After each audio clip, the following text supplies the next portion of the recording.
Sushant CS. Sushant CS is a principal designer and at National Institute of Design in Bangalore. He graduated from NID Ahmedabad during 1998 in industrial design with specialization in furniture design. He started his career with NID's outreach program and consultancy service during 1998 and served as a faculty member in furniture and interior design during 2002 to 2005 in NID Ahmedabad campus, and from 2006 he is based at NID Bangalore. In 2007, he started an MDes program called Design for Retail Experience at NID Bangalore, which he is heading as discipline lead. During his career, he had worked on many projects in the areas of school furniture, coir composite furniture, interior designs projects, bamboo-based projects, and worked with various crafts clusters in different parts of India. One of his core areas of interest is bamboo and its application, in which he has been involved since last 23 years. He has been supporting and promoting bamboo-based activities through new design applications, workshops, seminars, and exhibitions. He has presented his papers in various conferences and seminars in India and abroad. He is heading NID Center for Bamboo Initiative from 2010 onwards. Currently, he is pursuing his PhD at NID on the topic of standardizing solid bamboo poles and joint for furniture products. Our next panelist, David Ho. David Ho, Chartered Mechanical Engineer, co-founder and Managing Director of WASIS Transformation Limited. He started his working life in product development for agricultural tractors and the automotive sectors. WASIS uses technical expertise with natural materials to design and manufacture remarkable everyday products from sustainable sources. Their customers are then able to offer the most innovative products to their markets, supplied by ethical supply chains, and at the same time, uh, marginalized communities have the opportunity to flourish. Our next panel is Mark Sultan. Mark Sultan Jarsaba is a multi-awarded social entrepreneur and international consultant on environmental sustainability, bamboo utilization, and community, and he is building an internationally known public speaker. He and the founder of the Sustainable Planet INC and Boom Buhe, a green tech social enterprise focused in a circular economy that innovates and manufactures products that cause no harm, use business to implement solutions to plastic population pollutions, deforestation, climate change, and poverty using bamboo technology. His innovation, the first plantable bamboo toothbrush in the world that can be grown into a tree or vegetable after use, is one of the awardees of the Product Innovation of the Year and Product Innovation of the Year in E-commerce awardee awarded by Go Global Awards 2022 by the International Trade Council in Tallinn, Estonia on October 2021 22, awarded as Entrepreneur of the Year 2022, Circle of Excellence Award awarded by Asia CEO Awards, Impact Entrepreneur of the Year 2021, and Inzepsia Outstanding Young Entrepreneur Award by Philippine Chamber of Commerce, Bayer Environmental Envoy and National Award in Community Service. His innovation, Bamboo Activated Carbon, won the Tawid COVID Innovation Challenge 2022, awarded by the United Nations Development Program Office in the Philippines. Enacts World Cup Action Accelerator winner, Silicon Valley, California, United States of America. Grand winner, Asian Impact Challenges in Thailand. Winner, Entrepreneurship World Cup Philippines. Grand winner, Startupper of the Year Philippines, and National Award for Community Service. He is one of the speakers at the 2019 One Young World Summit in London, United Kingdom, attended by more than 2,000 young leaders from 196 countries. MS Barnish Dapa, one of our other panelists. Barnish Dapa is a serial award-winning entrepreneur and a passionate advocate of smart mobility system. Recognized internationally as a climate trailblazer, she has spent several years in Ghana and across the globe advocating for a regional shift towards eco-mobility and integrated transport in keeping with the ethos of the Sustainable Development Goals. Her early interest in bamboo led to rigorous experimentation and innovations of a green, functionally robust alternative to conventional bicycle. For her contribution to bamboo industrialization, she was appointed as bamboo ambassador by the World Bamboo Organizations in 2015 and has since been an active advocate for the regional integration of bamboo. She has recently been crowned as one of the most influential people of African descent and is now an illustrious young global leader of the World Economic Forum. Varnish is also a fellow of Harvard University Executive Education and Oxford Transformative Leadership Program. She has been honored with the World Entrepreneurship Forum's Entrepreneur for the World Award for her impact on society and her capacity to change the world. She currently holds a master's degree in development management and BA in business administration marketing from the Kwame Nkrumah and Christian Service Universities, respectively. So, may I now request our chair, Mr. Fariduddin Ahmed, sir, to take the lead and start the session. Thank you, sir.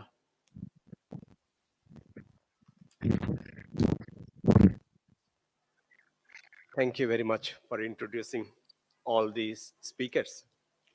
And I'm afraid we have missed one. I think, is this from BFI? Is this Dr. Rafiqul Haider who would be joining us as a panelist?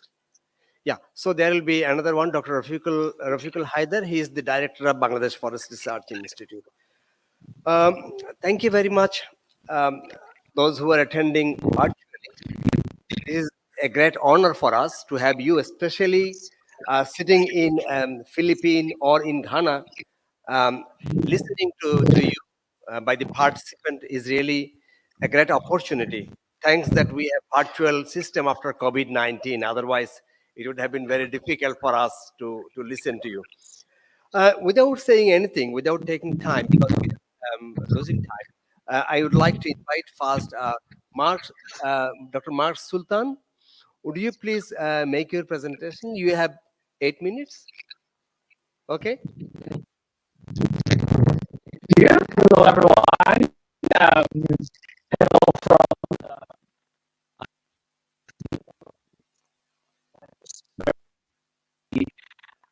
the audience this afternoon. And so yeah, and, so I am the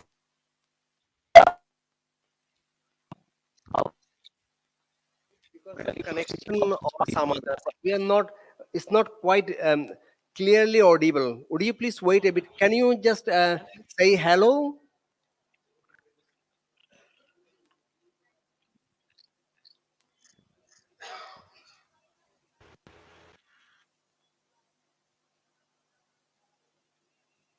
Yes, we can see it better.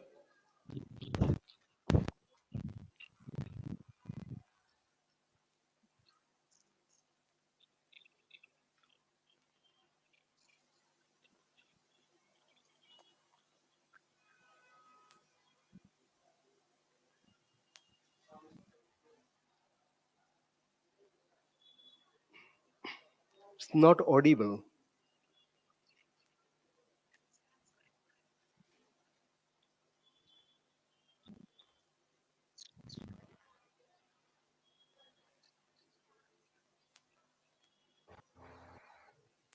Okay, so yes, everyone. So I am Mark Sultan Hersaba from Bambuhay. So as I mentioned, I just came from Tallinn, Estonia, to receive the Product Innovation of the Year, and also we are the first Filipino nominated to the Earthshot Prize in repairing our planet as the first company, and won as the Entrepreneur of the Year in the Asia CEO Awards, and Outstanding Young Entrepreneur in Agriculture here in the Philippines, and Impact Entrepreneur of the Year in 2021, and we represented the Philippines in the Inactus World Cup in Silicon Valley in California, and one of our and also representing the Philippines in the Entrepreneurship World Cup in Saudi Arabia, and being the grand winner of the ASEAN Impact Challenge.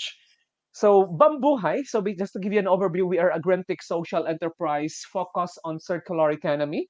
So we innovate product and manufacture products that cause no harm, use business to implement solutions to plastic pollution, deforestation, climate change, and poverty using bamboo and technology. So these are the problem that we are trying to address through our bamboo innovation. So we started with our product line. So we started the reusable bamboo straws here in the Philippines as an alternative for single-use plastic. But it's because of COVID. COVID came in, so that is why. So what happened was we're affected during the pandemic, and during the time with us, we developed this first plantable bamboo toothbrush in the world. So this is the first plantable bamboo toothbrush in the world.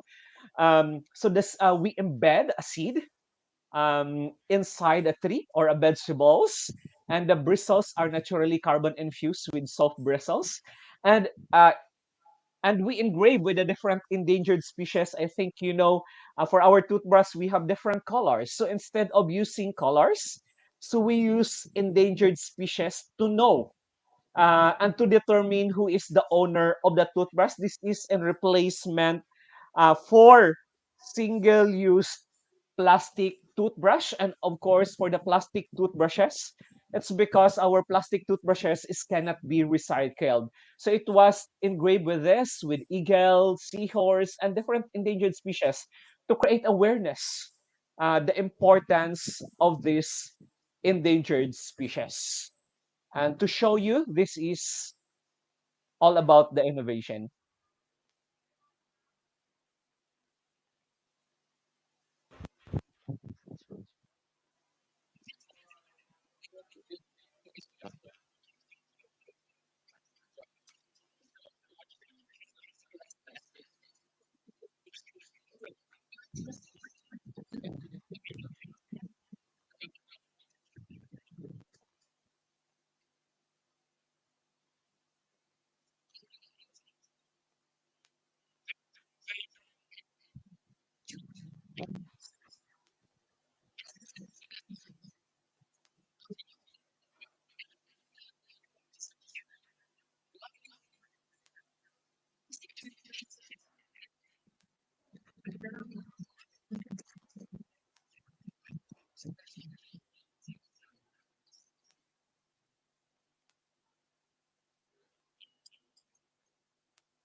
Yes, the simple innovation that we have, and I think Bangladesh, used toothbrushes. So this, just to give you an overview, this is already, so currently we have the plantable toothbrush reforestation site here in the Philippines, and how it works and how it grows. So it started us after 3 months of using it. So we plant it. here in the bamboo pot. And then after that, after 30 to 45 days, it grows into a tree. And then after that, here, and this is already, we transferred it already in our reforestation site. And this is the 6-month-old plantable bamboo toothbrush. As of today, we've grown thousands of plantable bamboo toothbrush. So if you can see, this kind of innovation is not just really addressing plastic pollution, but also helping the people um, out of poverty, those people who are living in extreme poverty, for them, giving them an opportunity, okay, um, to have green jobs and sustainable livelihood by means of bamboo. But beyond the plastic problem, so as I can say that bamboo is really the best alternative for plastic pollution, as a substitute for plastic. Also, the leaves of bamboo here in the Philippines, we use it as a bamboo tea and food flavor. And all our waste, okay, we process it into bamboo activated carbon, and so basically, we are a zero waste company. Okay, so in greening the Philippines, and it's basically the world with bamboo innovations. And one good thing for this innovation, it really resonate the circular business model, because not just the production facility, but also our business model, if in case it enters the consumer or the users, the toothbrush can be planted. And that's basically our vision to live this kind of world that no waste, okay, that we can't experience waste. And basically we are creating opportunities, and basically there is really a huge opportunity for this market, because currently um, in in the world. So there is almost 6.90 billion US dollars market opportunity for the for the bamboo toothbrush market. And basically plantable is one of the innovation. And the bamboo straw market size is around 191 million.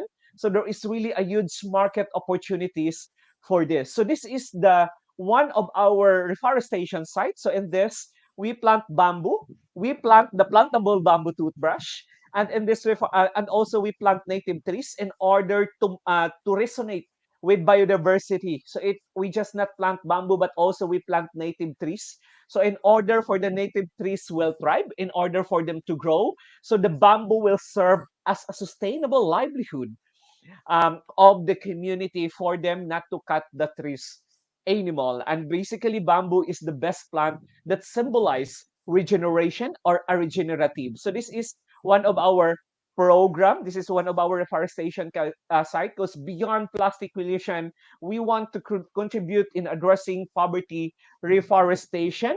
And this is our impact. So as of today, after 3 years, founded the company, we're able to eliminate 1,100 tons of plastics eliminated from environment. We're able to plant more than 100,000 of trees and more than 100,000 bamboos.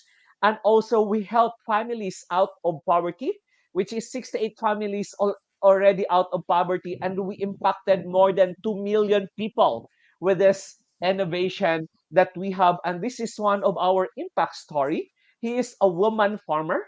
Before he do slash and burn farming and charcoal making, but now he is our quality assurance and have a sustainable livelihood. And after 2 years engaging in bambuhay, she able to build her house. She able to purchase a motorcycle for her um, for her for her family. And just this year, we launched this 1 billion mission. Our goal is to eliminate 1 billion plastic toothbrushes by 2030. And we want, okay, because basically here we can implement in any part of the world when there is bamboo, that we can establish manufacturing facility in Bangladesh to help address the Bangladesh country in addressing plastic pollution, and focus on plastic toothbrush are replaced with plantable bamboo toothbrush, so that we can create opportunities also in Bangladesh. And we are not going to import or export the product of the Philippines, but basically we can manufacture this kind of product in Bangladesh alone. Yeah, so we can replicate this kind of business model of what we are doing here in the Philippines, and basically we can expand also in the Philippines in line with our Grow a Billion Bamboo 2030 challenge to address our ongoing problem. And I think with the power of us, we together, we can change the world for a better future, one bamboo at a time. Now is the time for us to work together and use our voices to change the current narrative, to show that how we live can be impactful and sustainable by using bamboo. And please be reminded that we only have one planet and it takes one bamboo. It takes one person to take care of it. And it starts with you. It starts with a good government. And to end this talk, I just want to end this with this meaning of bamboo that we are now, we need to bold in our actions to have a meaningful contributions in restoring, protecting, and conserving our environment for the betterment of our respective community uh, and our beloved planet. And let's create a one-of-a-kind movement to create a more opportunity to our Mother Earth to be healed and the marginalized people to be out of poverty. Together from the Philippines, mabuhay, bambuhay. Thank you very much. Thank you, Mark. It was really fantastic presentation, especially your infographics clearly indicated what you are contributing to the world, especially straw, brush, pot, vinegar making activated charcoal. These are very, very important, especially I would say for Bangladesh, plastic pollution, not only for Bangladesh, for I would say for the world. Plastic pollution is number one problem in the country, in the world, and you are doing a great job to replace plastic pollution with bamboo. Thank you very much. A big applause for Mark. Thank you. Um, let's move to the second presentation. It's by Barnes. Barnes, are you here? Are you online, Barnes? Barnes Dapa? Yes. Okay. Yeah, floor is yours. You have 8 minutes. Ayun yung video, pwede man niya. Yeah. Ako still.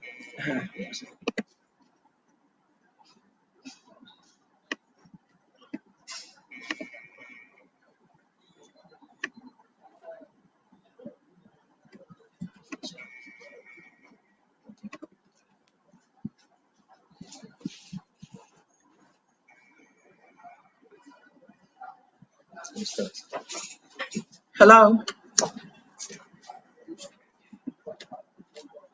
Ano mo na yan pa? Yeah. Hello. Okay.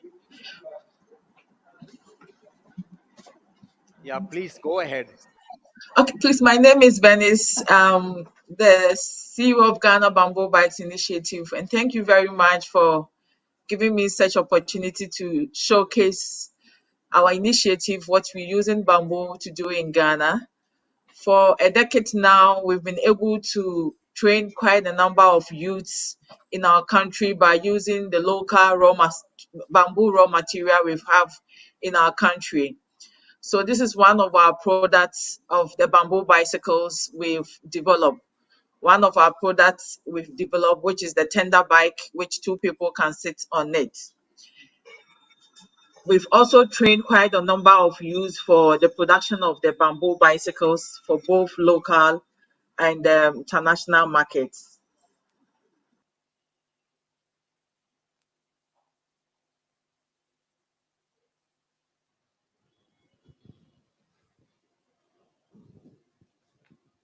Tanis, you are muted.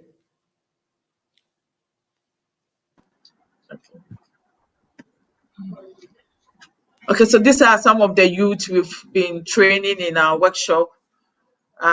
We've trained quite a number of youths in the manufacturing of the bamboo bicycle.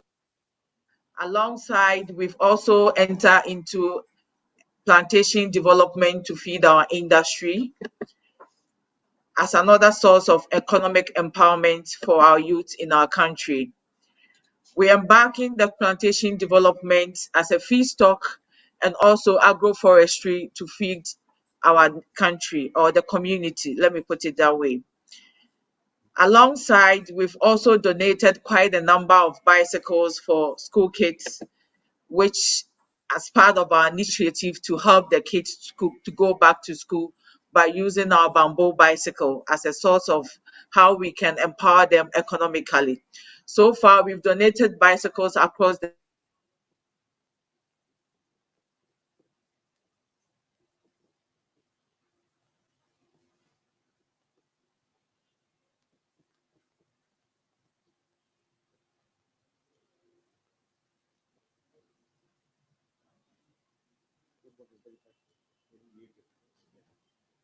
Bernice, you are muted again.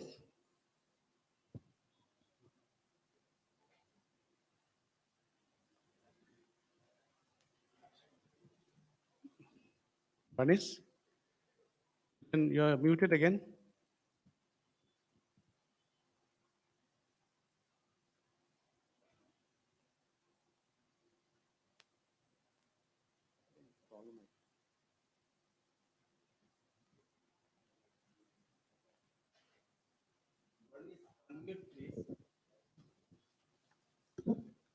Barney's, unmute, please.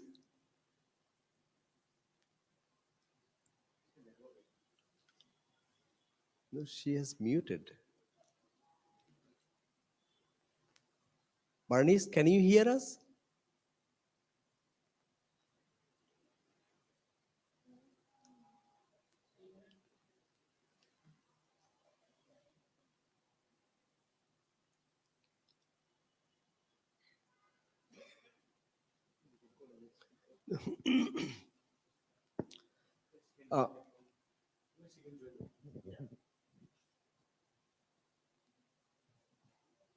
Uh, Barnice, you can take your time. We will get back to you. But I'm sure many of you might have seen this bamboo-based bike.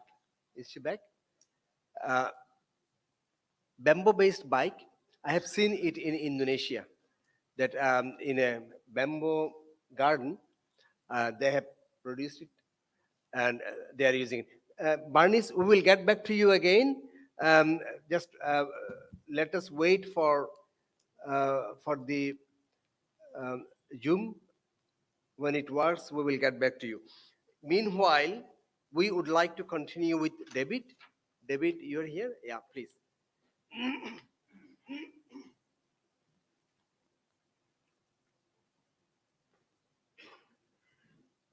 Good. So, thank you for the opportunity to share, and thank you to guests and co-chair. And I have to thank Mr. Kamesh for casting his rod and reeling me in to this event. I'm very thankful for the opportunity to share.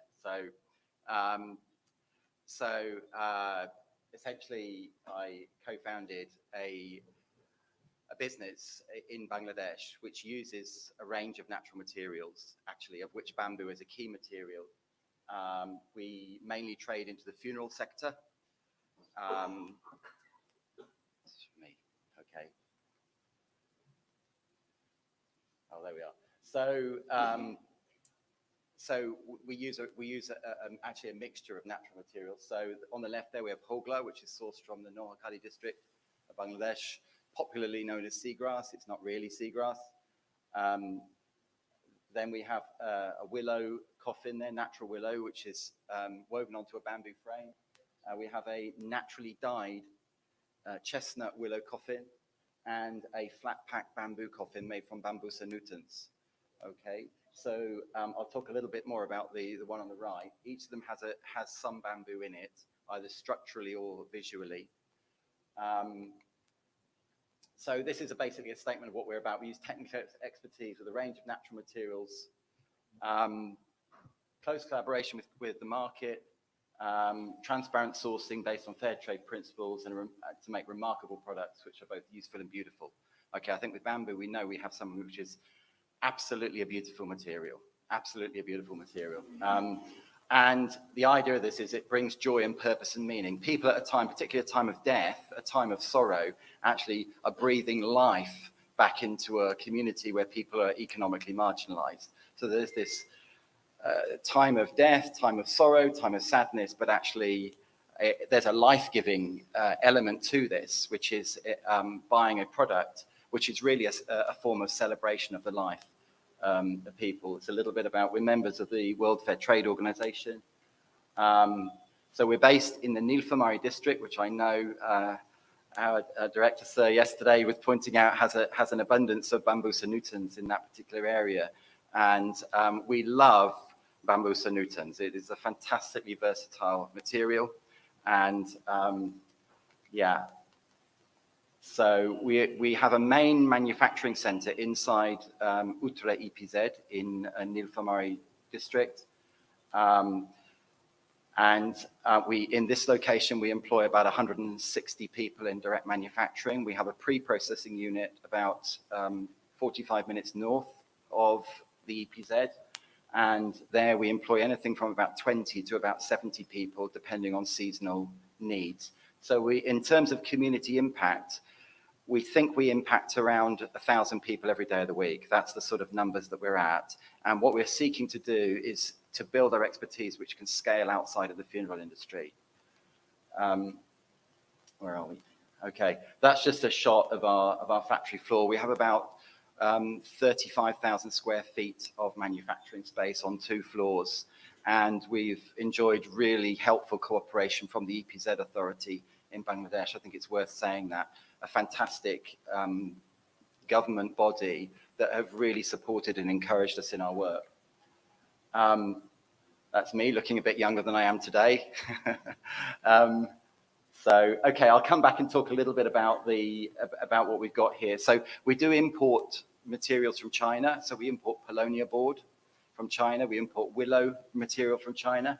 But we use, when we're making bamboo, we source from around about a 20, 30 kilometer radius of Nilphamari export processing zone. You'll notice alongside the coffins, there are smaller little units. Those are ash urns for post-cremation. The family will often take ash in a box and either keep it at home or bury it in the ground or even scatter it at a location. This is a little bit just showing what we've done with Paulownia wood, which is obviously not bamboo, but we do make conventional coffins from Paulownia timber.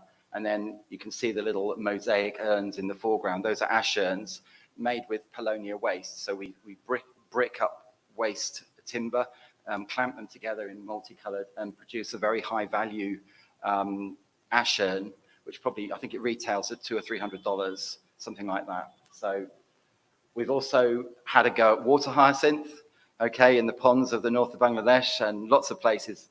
Water hyacinth, which looks like that when it's woven. Banana leaf, we've had a go at that. Looks like that when it's woven. And that's what the coffins look like. We're not making these at the moment, but we are planning to move back into them. Actually, these do not transport very well. They're very heavy and very thick, and the transportation is not very efficient. So we've paused on these at the moment, but we have a vision to go back, and I'll explain how we propose to do this. We did for a while also import some rattan from India and made rattan coffins in a similar style. These are Paulownia ash urns. Okay, full-size Paulownia coffin. We nest these, and then we fill them with ash urns. So we essentially export about 288 coffins and over 1,000 ash urns in a 40-foot container. Okay, we also do fabric products. So we make coffin linings, grave clothes. Okay, sometimes bodies are dressed in special clothes for burial or cremation. And we've just started looking at bamboo fabrics, actually, to see whether we can make coffin linings and grave clothes out of bamboo fabrics. This is a combination of bamboo and willow. You can see the structure of the inside of the coffin is made from bamboo. The base is Paulownia. and the sides is woven willow. The dyeing process for that, we used a process from Arunya, which I think those of you who are from Dhaka know Arunya on Kamalatatak Avenue. They're experts in natural dyeing. We went there and did a natural dyeing course, and we've applied that to Chinese willow. Okay, so, okay, this is just the structure of the, okay, I'll come back to the flat pack bamboo coffin here. What we tried to do is to design a coffin which could have high utilization rate. So the handles of the coffin here are made from the upper portions. The structure of the coffin is made from the lower end, and the woven products and the corner posts are made from the middle section. So we tried to design a coffin which maximizes raw material utilization. What we find globally is that coffins are very similar, but the one thing that distinguishes them is shape. So during the American Civil War, this is a little thing that you can impress your friends with. American coffins are straight, okay? UK coffins are like this, Spanish coffins are like this, German coffins are like this. So basically it's a difference in shape. During the American Civil War, before the American Civil War, coffins used to be this shape, okay? But when lots of people died, they found it much faster to make coffins this way, okay? So that's why American coffins are like this and UK coffins are like this, and pre-Civil War USA coffins were that shape, okay? You can impress your friends with that fact. So, okay, I'll talk a little bit about this because this is something that we've just innovated in the last 12 months. This is jute stretched onto a bamboo frame, okay, as a timber alternative, okay? So we take bamboo frame, lock it together with bamboo pins, and then stretch jute fabric over it using canvas stretching tools. You know, if you're an artist and you want to make a huge canvas, so you can buy these on Daraz online, or you can buy them somewhere and stretch them and create a really tight, flat surface. The structure in this product is then in the base. The handles are made from jute rope. There is not a single piece of metal and not a single piece of plastic in this product, okay? And the shape is a Netherlands style. Even the little toggles holding the lid on are made from bamboo. So the whole thing locks together using a patented system that we've developed. So you stretch the panels essentially independently, make independent panels, keep all the critical dimensions tightly controlled, and it's like putting a ski on. You push the thing in and push it forward and it locks into place, and then all the other panels lock into place with no tools, and it takes about 10 minutes to put the whole thing together. So you can sort of see how this, make this move. Okay, so it's actually, sometimes you might think a coffin like this is like a large picnic basket. Okay, it's just like it has a certain amount of engineering in it. You can imagine at a funeral, if you have an accident, if you have a product failure at a funeral, you can shut your business down in about 5 minutes, you know? All your 10 years of hard work can disappear very quickly. So we do load testing on this. Okay, impact testing, so dropping rocks onto the lid from height. Staircase testing, if you imagine if a body is put into a coffin upstairs and then taken downstairs, okay, is there pressure on the end of the coffin? Ignition testing, this is designed to go into a cremator. If it burns too quickly, you'll get a flashback from the cremator. If it burns too slowly, it's very energy inefficient. Individual handle testing, okay, being able to carry a coffin just on the two ends through a doorway. Leak testing. Okay, so there's a few sort of little bit of engineering going on there. Whoop. Okay, so there we are, and that's what it looks like. Okay, so you can put 16 stacks like that into a 40-foot container, which, if you do the math, it's well over 400 coffins in a 40-foot container. So yeah, all the pieces go together exactly like that, and every single panel can fit every other single panel. They're all completely interchangeable, okay, and assemblable in under about 10 minutes. So yeah. Okay, a little bit about sourcing. So we have a network of small farmers all over sort of the northwest of Bangladesh that are known to us. And we have a small team of guys who are on bicycles, okay, wearing their jackets, going to those known locations and harvesting mature culms that we know where the culms have come from. And we've discovered that the best way to season the material in our area is to use the sandbanks, where you've had a river that's been dredged. The sand is piled up by the side of the river, and you get the sun coming down onto the product, and you get the reflection of the sun on the sand. So it's much better than putting it on, well, you can't put it on a road, you can't putting it on the rice paddies, we think probably encourages mold, because there's a lot of organic activity going on there. So this has been our best. So we've spent an awful lot of time working out natural ways of seasoning the material and trying to get that right. We've also had a go at propagation. So at the moment, we've got a couple of plots that we've used branch cutting. Success rates are not fantastic. I think it's about 20%, something like that. But we've had a go. And we've got two little plots going at the moment. And looking to really see is that scalable on some scale, and potentially, working alongside the BFRI to see how we can scale this in the north of Bangladesh. So we're starting to see them shoot. For me, this is just unbelievably exciting to see that. Okay, back to there. And if you'd like to connect, I'm David at bluefarmglobal.com and oasiscoffins.com and bluefarmglobal.com. And thank you all for listening. Thank you for the opportunity.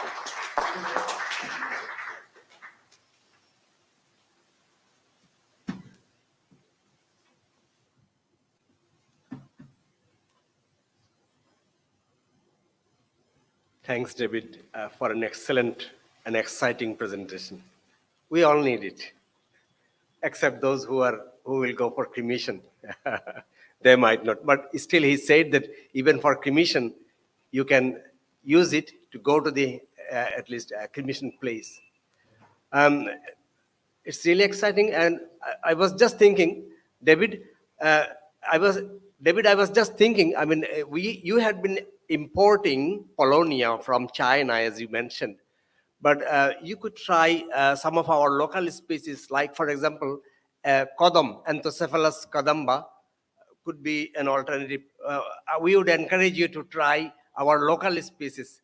And second request could be, I mean, you have only thought of Christian people. I mean, you should also think of Bangladeshi people or Muslim people who doesn't require so much design, but is straightforward, lightweight. But you didn't say one thing, that how much each one would cost. Can you tell us exactly how much this one coffin would cost? So, if you purchase one of these retail in the UK on the high street in the UK, anything from about £700, which is about 70,000, 80,000 taka, up to about £1,500, so nearly based on the 1.5, design, 2 lakhs. Yeah, I'm not getting that much for them, obviously.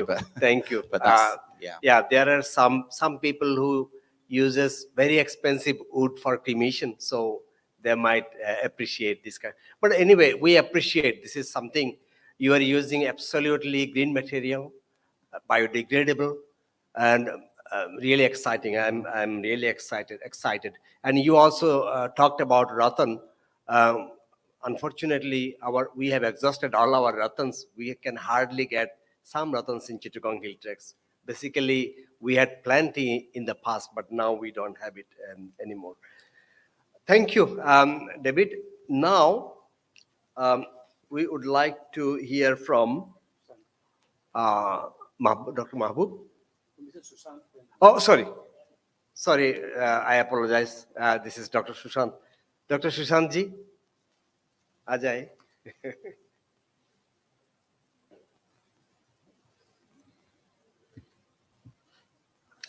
Good afternoon, everyone. So thank you very much, Balipara Foundation and Mr. Kamesh, bringing me here, giving this opportunity to show the work. So I'm coming from National Institute of Design.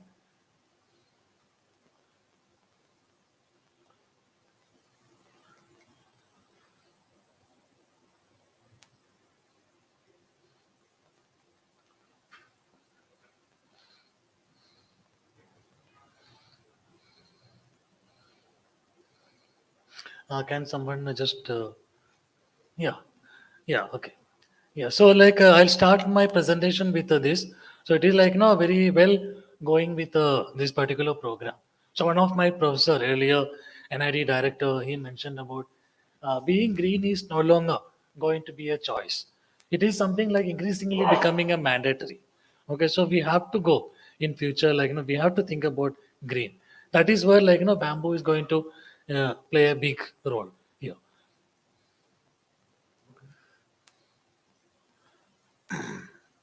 And just briefly talking about where I'm coming from, NID, National Institute of Design, started in 1961 at Ahmedabad, started by Government of India.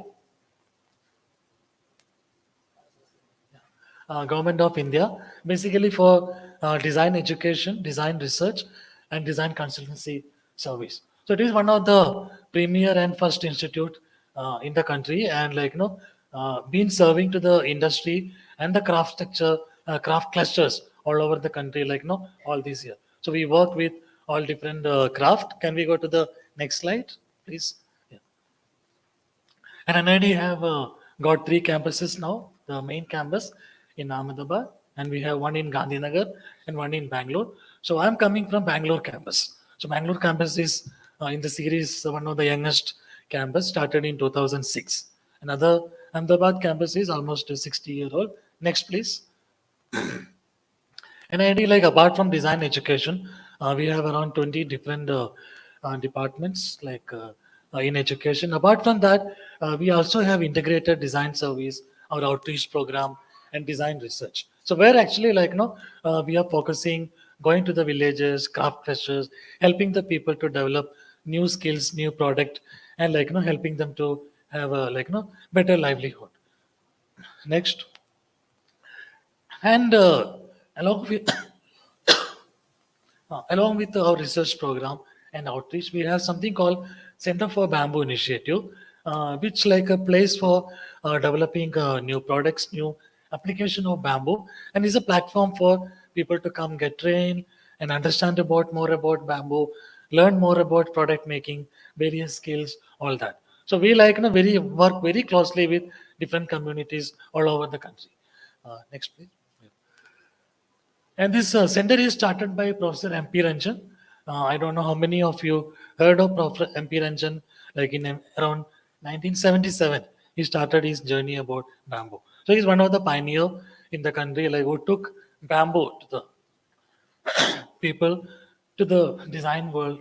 He shown to the people what bamboo can do in the new generation life. Next, please. This is my center in NID Bangalore.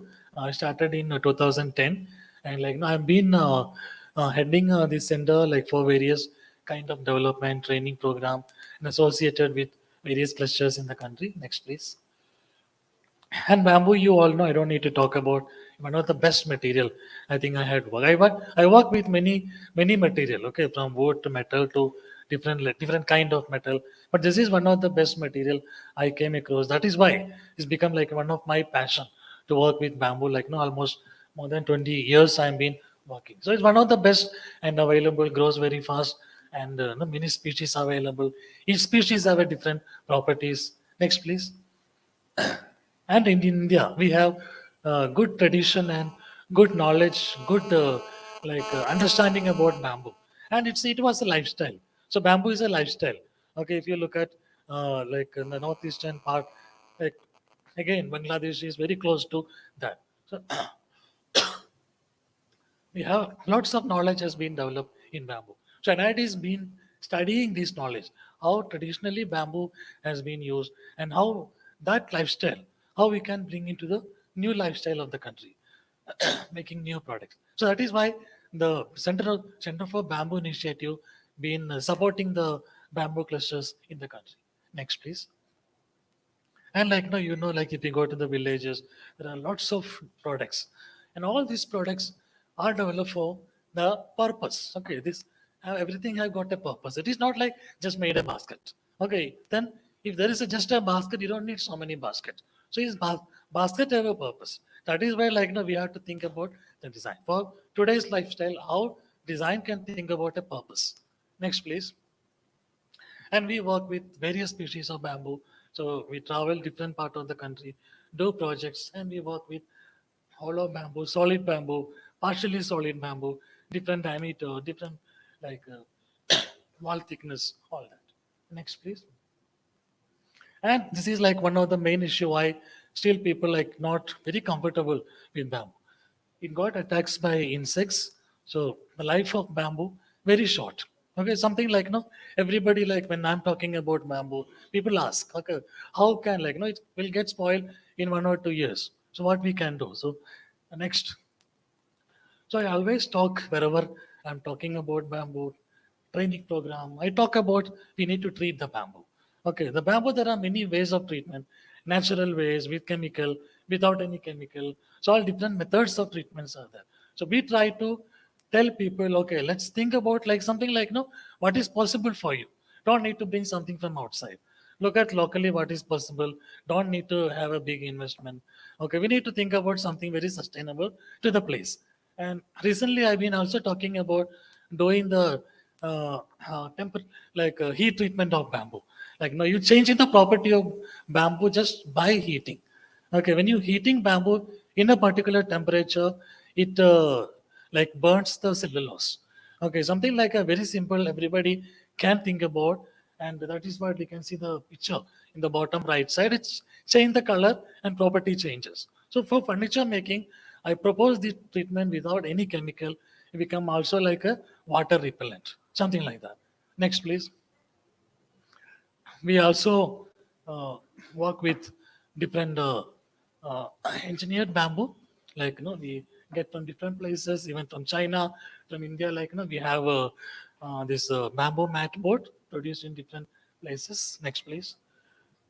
And we also look at local market, what is required in the local market. Okay, like this is a market in Manipur, but we also have markets in bigger cities like Mumbai, Delhi, Bangalore, other places. So we need to know what market is required. Next, please. And we have a good team. We also work on a design consultancy, like for various people. Like people come to us to know about bamboo, develop a range of products. So we have a design consultancy service also in bamboo. Next, please. And NID is been demonstrating. Like I think like the picture is little elongated here. Is little like not in the proportion. So we've been like demonstrating various kind of way how you can make furniture. Okay, just take like look at furniture. Okay, you can see like there are bamboo splits, there are solid bamboo, there are hollow bamboo, engineered bamboo, combination of bamboo and stainless steel, and combination of bamboo and upholstery. So various way like we can think about making furniture. There is not one way. Okay, and there are many more methods are there. Next, please. And this is like a series of furniture.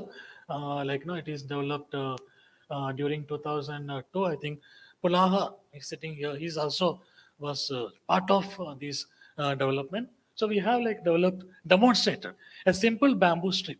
Okay, how it can be like very strong. Okay, like it's a very flexible material, but when you create into a small structure, it can be very strong. Next, please. Solid bamboo like that.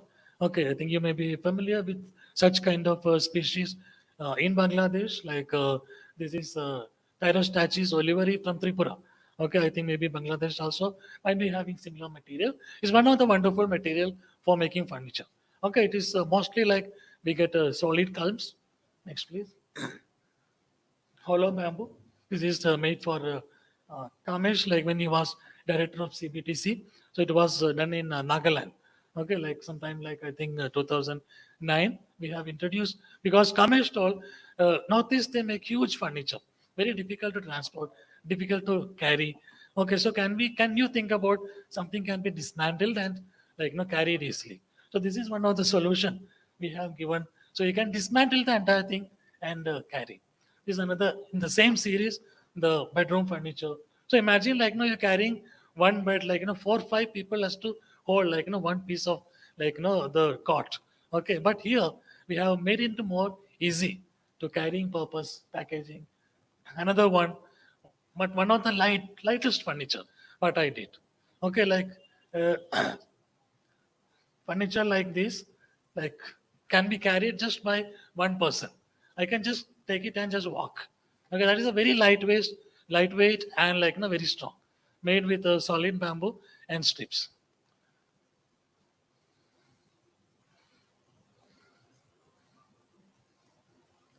Another one furniture.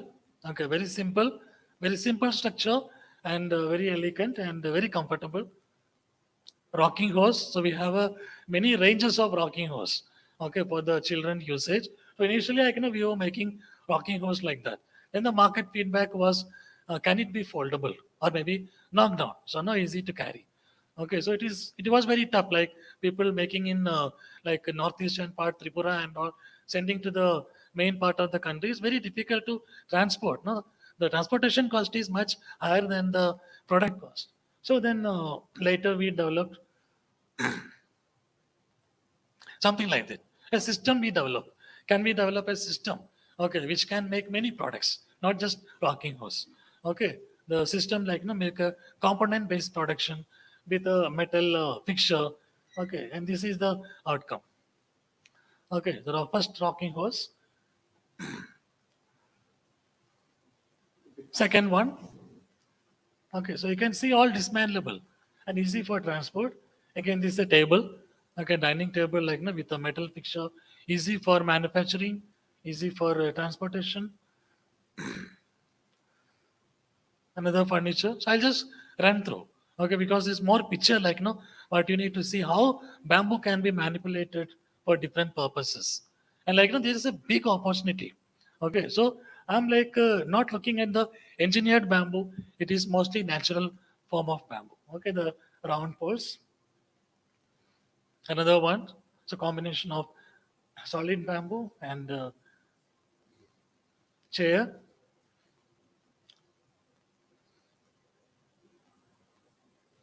Another table.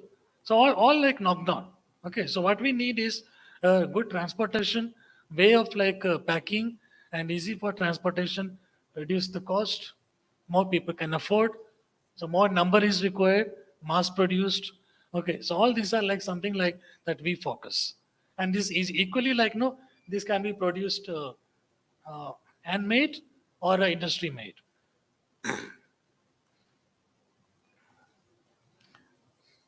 And these are very much possible here.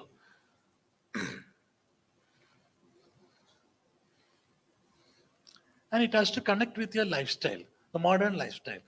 Okay, because what we like previously like see the traditional product, it was connected to the lifestyle of that time, okay, in villages, but now we have to connect it to the new lifestyle. This is a laminated bamboo board products.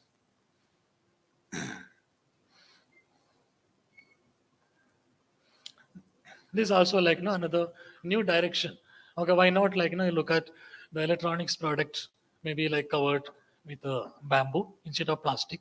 Again, a big replacement of plastic, and also like attract young generation to use the bamboo. Lots of lampshades with many combinations, not like only bamboo, like maybe you need to bring many combination. The baskets, and baskets again suitable for different species, like earlier I was talking about thick wall, thin wall, solid, hollow bamboo. So we need to understand which bamboo, okay, like how you can use it. Every like one bamboo you cannot make everything.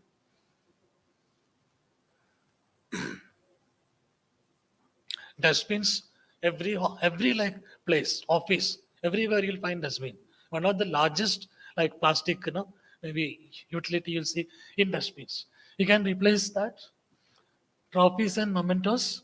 Can you think about like replacing all the acrylics and other metal with bamboo mementos? One of the again like in a very large area. Tongs, simple product, every household required tongs maybe can available in 25 to 50 rupees. Accessories like this. And simplest another product is jewelry. Okay, any like wastage like what comes out of all other product making, you can convert into a jewelry. And again, like no, it can be very beautiful. And simplest mat, the village people like no, they know weaving. Just make into mats. Okay, there is nothing else to do. Trivets for the dining table for keeping the hot vessels. Again for the kitchen and dining table for keeping the spoon, fork, all that. Foldable lampshade. Again, like no, the people was talking about how like no, we make a very beautiful lampshade, but transportation is a problem. Okay, so we introduced foldable lampshade. You can fold it, put it in an envelope, and send it.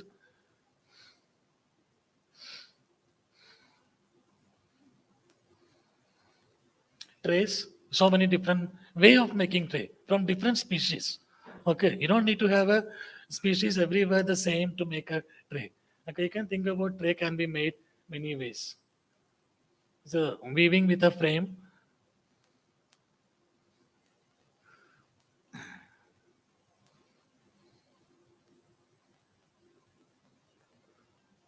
And I've been working since 2000 onwards with bamboo, and had opportunity to travel many places to learn. And one of my favorite product is hanger.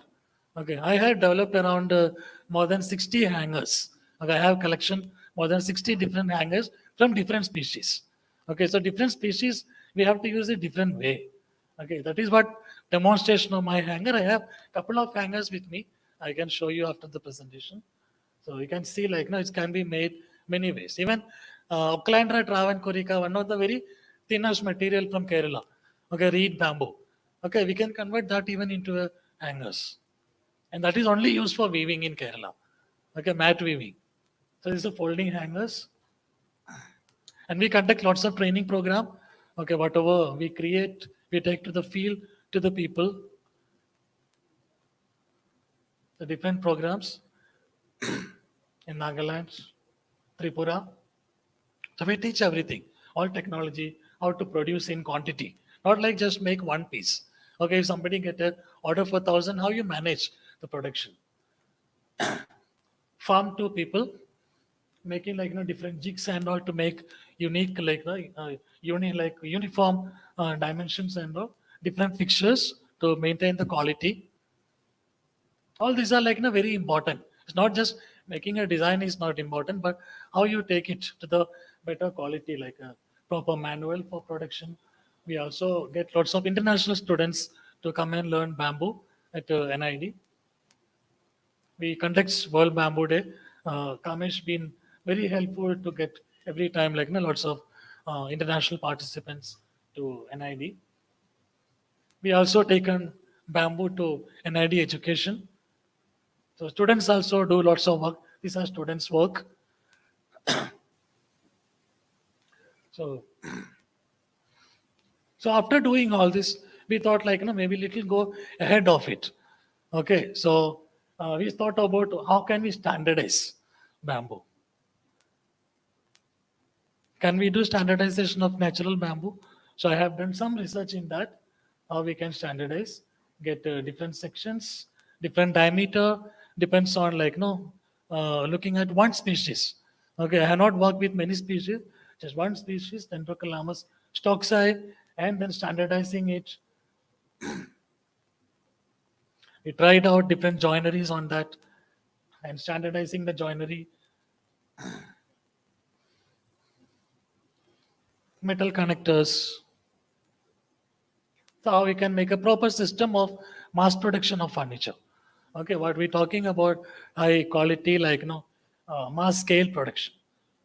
Example of a table using that same system. So you can see it like completely dismantleable, flat pack. Some of the other examples. So you can make like it can go very well with a new lifestyle. It can compete with the current furniture market with any other material. It's not look like a craft products. Okay, but it can be made with hand, made with machine. That is the like beauty of it. Some of the other examples. This is a client project. So this is the final collection. And we also help people to do the branding, okay, because branding is very important for bamboo. Like you brand any other product. We also help small entrepreneurs, industries, and all to set up their business. This is some of the COVID time project in with Taiwan online. This project was completely online. Okay, and this some of the results of it. We also go out and showcase what we do to educate people and to promote the use of bamboo. So yeah, that is what. So final raw material to user. This is out. So we need to look at everything as integrated. And thank you very much. Thank you again. I was just thinking that we should have a separate workshop on bamboo. This is really exciting. I mean, quite exciting for us, especially thinking that you have an Institute of Design, National Institute of Design. That's fantastic. And I would really request BFRI, BFRI to establish some collaboration with NID, and also suggest BFRI scientists to, not only scientists, but I would also request traders, take them to their place and do something. It was really exciting, what I would say. And you have also mentioned about treatment for enhancing durability of timber, bamboo. That's also very important. And you also said that there are different styles or different methods of treating for enhancing service life. So at the moment in Bangladesh, we are dependent on CCA or CCB, copper, chrome, arsenic or copper, chrome, boron, borax. Those are the materials we are using. So maybe we have lots to learn from you. This is really, and just one immediate question came to my mind. Are you also collaborating with or competing with private sector? I mean, I'm using the word competing because in Bangladesh, what we see that they are so aggressive, so fast. What we do, I mean, they bring immediately the technology from abroad and start doing it. That's why I'm saying No, competing. we are not commercially doing production. We are like showing other people what they can do. So thank you very much. Now, finally, again, I really appreciate it. It's really eye-opening. I saw something in Philippines and Indonesia. They were doing excellent job, especially with bamboo and cane. But what you are doing is more exciting. Especially, I recall my friend Dr. Dasgupta advised me one thing, that in BFRI or in Bangladesh, we are trying to replicate wooden furniture with bamboo. So instead, what you have been presenting is using, without engineering bamboo, if we can use natural bamboo, that would be more attractive, and using ergonomics, whether this is comfortable or not. These are. We have also shown what is possible with engineered bamboo. Both are possible. There are two different things. You can combine them. Yeah, I have seen that. So that was quite exciting. Yes, Khairul bhai, would you like to say something? Because this is something that ignited us too much. That So you are developing skill and designs and Next session. On the BFRI, we can still keep for the next session, 2 days time. Because we are now finishing the session. entered the market and how the people are taking this, because all these baskets and etc we have from our countryside and tribal areas, and also some solid bamboo products. But I think what I was talking with Mr. Das Gupta yesterday, this is very difficult to get entered into the market and to convince the people. So what is the market situation and access to the market, sir?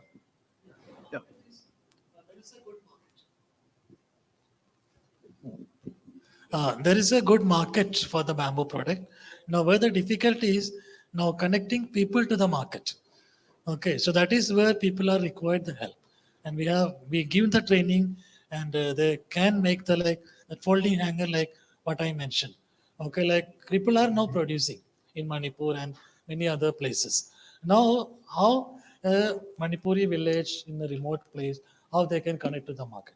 That is where, like, they need a support, like maybe somebody, like, who can bring that product to the outside to the world. So that is where is the missing link in most of the places in our country. Otherwise, market is there, so whoever is producing, like one of the, like, example, like for furniture, I have supported one of the entrepreneur in Bangalore called Bamboo Pecker Lifestyle Crafts Private Limited is in Bangalore. Okay, so he came to NID like in 2008. He came. Then we gave all the know-how, how you can set up, what you can make. I myself have sit and give a training to him. Okay, how to make the furniture. So now they are like gone like more than 15 years, and they're one of the very good manufacturer, very good Susanji, quality furniture. there are people, Yeah. possibly we have crossed our time. Yeah. So So that is, so market is there, but only thing is it has to be. I would like to, over tea, we can discuss this issue. I also had lots of things to say, but because people are peeping, so I feel that we should stop now. But before I conclude, I would like to invite you to say a few words. Thank you very much for giving me the opportunity to chair this session. Thank you. Thank you, Farid Saab, and I think we will go to the next session. And I think we have one talk by BFRI is there. If we have time, we will take in the next session, because I think we should start the next session. And Farid Saab, as per MOU is concerned, actually we are supposed to sign MOU in this event. SFBF and BFRI will be signing an MOU, because I have multiple MOUs with NID and other. So SFBF will give the platform from that context to work jointly in many of the forums. So lastly, I would like to thank David. I would like to thank Mark, and then Bernice would come here, Sushant. And, this was a very good session. And I wish that we can have a separate bamboo conclave, in a different place, so that we can talk entire value chain of bamboo. Even yesterday, I could not give my speech because time was too less. So I would like that everyone should share in this platform. Thank you again. And I think, can we start into the next session, or is it tea or something? Or we start? I think we start better.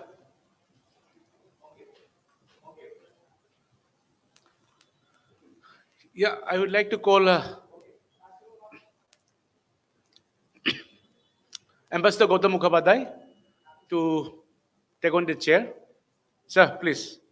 People, you can just announce. We're starting right now. Yeah.